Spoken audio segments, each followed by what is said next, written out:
Hello mga gilaw, in this video namimili nga tayo ng design na ipantatapal dito sa tattoo ni Bossing upang masigurado na compatible ito at hindi na muling lulutang yung dating tattoo ni Sir. Ayan, at nakapamili na nga tayo, isa itong koi fish. Ito yung isa sa mga design na epektibo pagdating sa mga ganitong cover up. At isa pa, koi fish talaga ang trip ni Bossing na gustong gusto nitong ipagawa, kung kaya't hindi na nga tayo nahirapan humanap.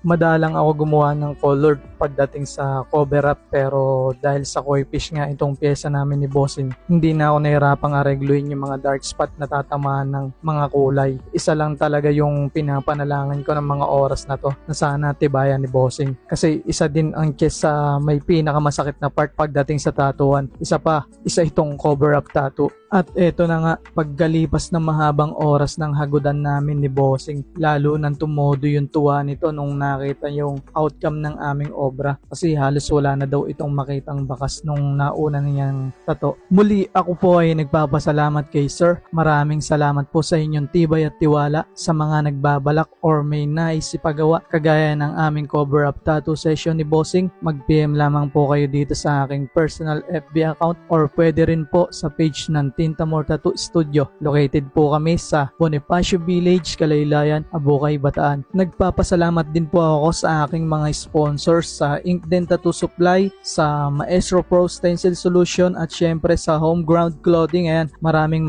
salamat. At kung nagustuhan po ninyo itong video, palambing naman please paki-like and share naman po ito. Paki-follow na rin po ako para sa mga susunod pang kabanata. Salamat!